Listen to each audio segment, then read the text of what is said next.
Hi guys, welcome to Universal Scroll. My name is Toyosi and today I'm going to be answering the question, are ghosts real? But before I delve into the answer for that, I'll first of all want to gist you some juicy gist. And these stories are actually based on true stories that I've heard, and based on these stories, we're going to use that as a guide inclusive of the Bible to answer these questions. The first story is from someone I really respect. She is also a preacher, and I know that she won't lie about something like this. So this is a story that I heard from her. So when she was a lot younger, her aunt died, and in Nigeria, at least in those times, your family, your uncle, your auntie, you're usually around each other, so we normally used to see each other and all of those things. So anyway, aunt died and the family was in a state of mourning. So during that period, there was a time that she and the woman's son, I think the woman died in childbirth, but she had a son who was older, well, not an old sibling, but he was a child still, and they were taking a stroll to the market. They were both really young. So as they were walking towards the market, the next thing she saw was this woman that was dead, our aunt. And she couldn't say a word, she couldn't say anything. She was just looking, like this woman was walking alongside them as they were going to the market. And she knew that the son also saw her, but they just couldn't talk or couldn't say anything. But they knew what happened.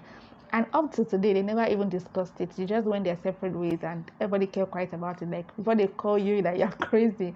But she remembered that very clearly, and she was like, how come this happened? So that usually raised questions in her heart, like, did I just see right? Did I just see right? Anyway, the second story I want to tell you is about somebody who just said to me about how, when she was in the hostel, anyway, that she was sleeping and she had a dream. In that dream, her mother came to her in the dream, woke her up, and was beginning to, talk to her. They were just having a conversation, and afterwards, the mother hugged her and bade her farewell. And when she woke up, she just thought, I probably just miss my mom. I'll see her later. But later on that day, she got a visit from her siblings. They came to pick her that day. She was in the boarding house then, so she was wondering why they were there, and they said they wanted to take her home. They had something to tell her. There was something that was going on in the house. So when she got into the car, they now broke the news to her that her mom had died that night. So apparently it was somewhat like her mom came to bid her a proper farewell before going. So all right, that is one gist. Now there's another side of it. Now this one seems all juicy, but there's the other scarier side of it. Now this one okay, so this one, a particular person died. Her mother died. Like, her mother had died about a while ago, and while she was sleeping, she had a dream, and in that dream, her mother was telling her, come, and she was like, but she was a Christian then, and she was like, she had that discernment in her spirit that this wasn't right. So she told her mom, like, no, I can't come to your side. I'm on this side. I can't come to your side. And the mother kept on saying, come. And she kept on insisting that she wasn't going to come.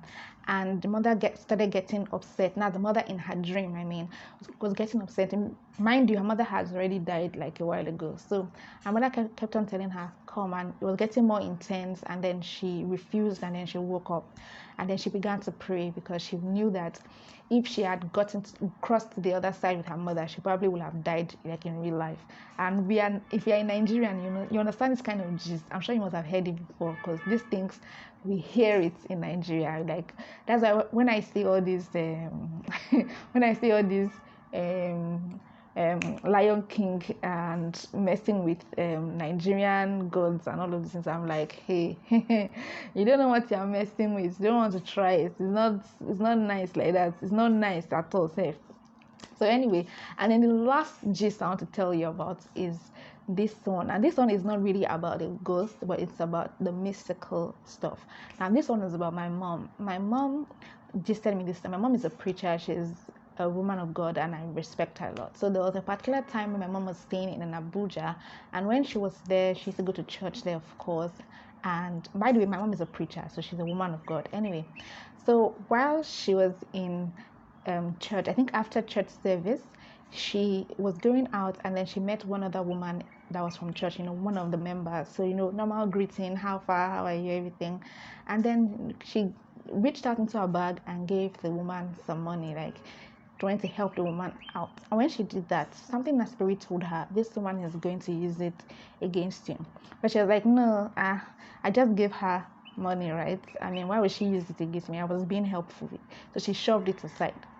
And she kept feeling that, but she just shoved it aside, and it can't be. She's just overthinking things. That's how at night, that same night, she decided to sleep. So as soon as she started sleeping, as soon as she entered into sleep like this, she immediately saw someone that was pressing her in her sleep. Like, the person was pressing her, and she could barely breathe, and she was struggling to breathe, and fighting for her life and everything, because the person was trying to choke her to death in her dream. And she was just fighting and fighting, and by the time she was trying to shout Jesus, but she couldn't shout Jesus, but she was just trying. Finally, I think she shouted it, or she was able to mutter it a bit, and then she woke up. And when she woke up, she was in a lot of sweat. It was already morning. Like, I mean, she was fighting for her life from the moment she slept in the night till the next morning.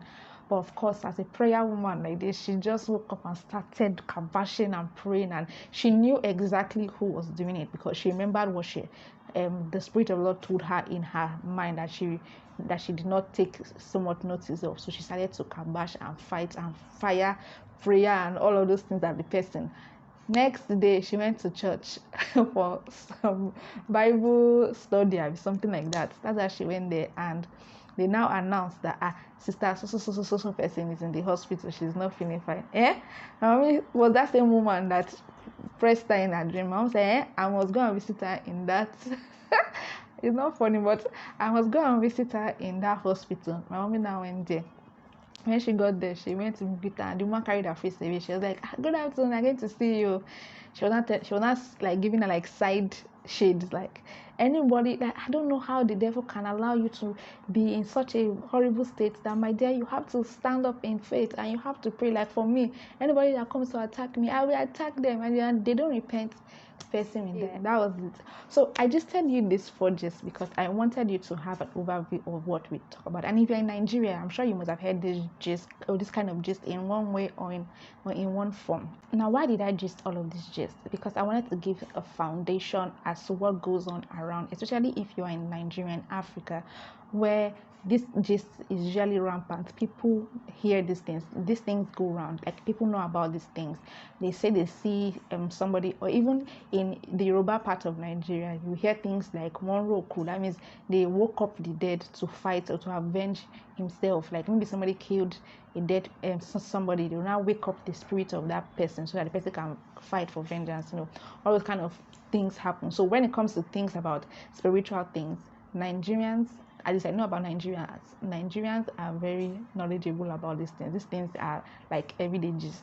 So I'm talking about this because I want us to get a foundation of what goes around, and then we can address this topic. And the first thing is to read the scriptures. What does the scripture say about this whole thing?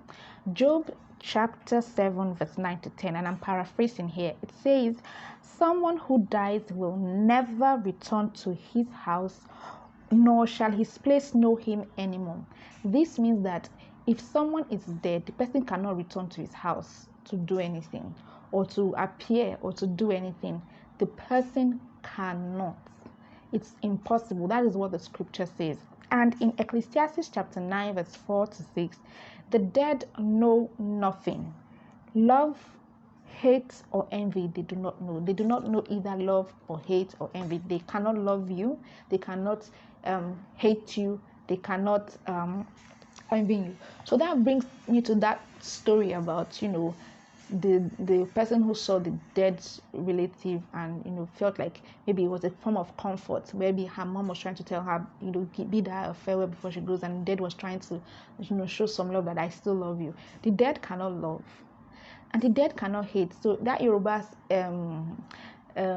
stuff of if somebody is killed, they can raise the dead person to come and fight for himself, to avenge himself or something like that. It's a lie. That thing does not happen. And then The last one is that they do not envy. So why I read this is because I know this notion is very deep in Nigerian culture, especially, and I don't know about anywhere else, but in Nigerian culture, especially, we believe this. But what I believe in this is that sometimes when we lose a loved one, it can be really painful and very heartbreaking and very hard for you to let go. I believe that God can give you a dream or a vision in a way to make you feel like everything is fine, to give you some sort of comfort and rest, some sort of vision to let you know that all is well, everything is fine, this person is in rest, right? So perhaps that person that saw the mom of or the aunt walking alongside her was somewhat like a way for God to tell the little boy in a way that he will understand that everything is fine and you are okay. That could be it. And the woman who appeared to her daughter in the dream, it's just a dream. It's not like the spirit actually appeared. It is just a dream. It's God that gives dreams anyway. So God can give you that dream just to let you know that don't worry, it's fine, give you some sort of closure so that you feel okay. But it's not that that person who appeared to you in your dream is the spirit of your mother who came. It's not the spirit of your mother who came. It's just the dream that God has given you to kind of give you some sort of information or some sort of message. You know, God ministers to us even through dreams. So it's a way of Him giving comfort to you. However, that is why you need to be very sensitive to your spirit, because remember the other story that I said, the woman said, come. Now, if that girl wasn't sensitive to her spirit, she would have come to meet her mother and probably would have died in her sleep. We know these things in Nigeria. When people say somebody died in their sleep, we are like, somebody came to go and press her neck in the sleep, or something happened in the dream that, or in the spiritual realm, that made her to die. That's why I gave the story of the person that came to press my mom in her sleep. Those things happen because this battle is not about the physical, it's also about the spiritual. So the spiritual forces might want to fight in your dream, press you, and all of those things. Those things happen. And that's why you have to make sure that your armor is always on and that you're ready to fight the good fight of faith, and you're able to overcome the devil and all of his schemes, and to be very discerning so that you can spot those lies. Now, for those who say that they see the dead, or they can communicate with the dead can tell them information and all of those things. First thing first, that is mediums, that is sorcery, that is devilish. The people who they are communicating with are actually demons, not your relations. They are not your relations. And the moment you actually give it space in your life, you're actually welcoming the demons into your life, and they begin to know information about you, and they begin to talk about you. Demons are around in the spirit, and they can see things, and they also call them, another name for them will be familiar spirits. They are around, so they see you move, so they can tell you that, oh, yesterday you just ate this. And then somebody that is a medium who's communicating with demons will come and tell you that, oh, yesterday you ate this, and your sister is trying to tell you that she loves you. It's a lie. It's a demon that has seen you and has actually seen all the things they are doing, and then telling you that information. And if you allow that, you will hear what you want to hear, because they will see and they will talk, and you feel like, oh, it has to be my sister that knows this. You should not even touch these things or even play with it at all, because once we do that, we're already opening the gateway for demons to have access to us and begin to interact with our space, and begin to have information about us, and begin to enter into our lives and give them room and power. And guess what? If you go and meet a sorcerer or a fortune teller and say, read my fortune to me, that fortune teller, it's that spirit behind it, it's a demonic spirit. That spirit will tell you something and would go out of its way to make sure that that thing happens. So they can tell you that, oh, you're going to die tomorrow, or you're going to die in so age. That means that the demon is going to make sure that it goes into your life, and at that point in your life, it's going to kill you. It's going to make sure that that happens. And guess what? He has gotten that power over you because you gave him access initially. You're the one who welcomed it into your life to actually have a say in your life. So don't even open the gate for it. And if you have done that before, even if it's a joke, even if it's a play, whatever way you have had access to divination, to sorcery, to palm reading, to stars reading and horoscope and all of those things, immediately go to a pastor, a preacher, and pray and ask for deliverance. They should deliver you from it, because guess what? Demons are around you. I'm not trying to scare you, but that's the truth. Demons are around you because you messed with it. And look at what the scripture says about that. In Leviticus chapter 19 verse 31, it says, do not turn to mediums or necromancers. Do not seek them out, and so make yourselves unclean by them. I am the Lord your God. And it also says in Leviticus chapter 20 verse 6, it says, if a person turns to mediums or necromancers, hurrying after them, I will set my face against that person and cut him off from among his peers. That means you are actually even getting the anger of God for God to cut you off from this world, for you to actually even be playing with such things, to start playing with sorcery and mediums and spirits and all of those things. There was this apostle who was working, and there was this slave girl that was saying, oh, this is a man of God, this is the man of God, this is a man of God, and she was trying to proclaim that I was a man of God. By the way, this slave girl was possessed by familiar spirits, that is all these fortune telling spirits. So she used to help people to tell them their fortunes, and they used to give her money for it. And when she was into, everybody in that town actually loved her because she used to tell them their fortunes. Some will be good, some will be bad. But the truth of the matter is that they will first of all start with something good so that they can draw you in, and you keep on doing at it. Then later they give you one bad news later on that will ruin your life. So don't even start with it. But anyway, in this particular story in the Bible, she was talking about this man of God and saying, oh, he's a man of God, he's a man of God. And the man of God immediately rebuked her and rebuked the spirit out of her. And the spirit left her and went to the swines, and the swines drowned. And everybody in that town was so livid, and they were so upset, and they sent him out of the town, and they were so angry with him and all of those things. Now, you can see that that man of God did not welcome it. So even when some spirits now say, they begin to proclaim you as a child of God, because they want you to think that it is talking good about you, or this thing is light. You know that the devil parades himself as an angel of light. So be very, very careful. Don't even welcome it. Don't even entertain such things. Don't stay around it at all. Just let it go. If those things come to you, if you see a dead relative, move on. You are dead and you are gone. Thank you very much. Peace be to you, and leave. Rebuke any spirits that comes to you and let them know that this is it. Don't welcome such spirits, because they are not of God. Deuteronomy chapter 18 verse 10 to 12 says, divination, fortune telling, interpretation of omens, sorcery, charmers, mediums, necromancers are abominations to God, and God will drive them out. You know, some of these things, they start off with little things and little enticing things, giving you even nice information in the initial state of it, where you feel you have some sort of peace based on the information that they provide you. They tell you that, oh, your loved one is fine. It's trying to tell you that he's okay, he's all good, and then you feel like, I can like to communicate with my dead relative because he's giving me closure, giving me information.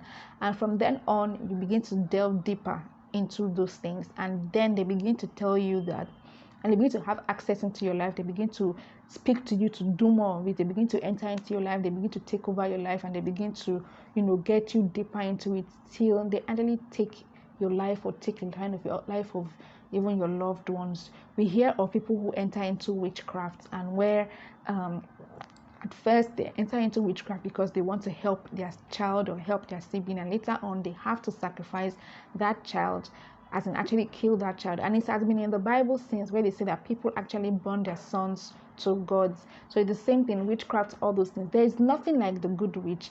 I used to see that film on Netflix, and they'll say the good witch. There is nothing like the good witch, and that's why I'm going to advise a lot of parents to be very careful of Disney. I see a lot of cartoons in Disney that are all about sorcery and witchcraft and the good witch. It's always that Sabrina, the teenage witch, who is so nice and who uses that witchcraft for good. That is the lie. So they begin to brainwash children even from a very early age to begin to see divination and sorcery and witchcraft as there's a good side to it, or there are good witches and there are bad witches. There's nothing like that.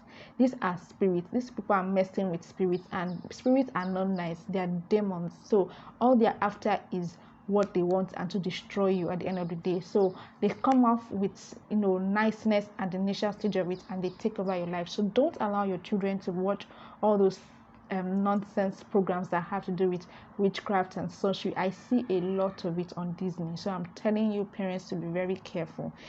Watch what your children watch and be careful about that, because even if they cannot get to you, they can come through your children and begin to enter into your home. Don't give them access into your home. Bible says we should not mess with that, because it is very dangerous and it can cost a life.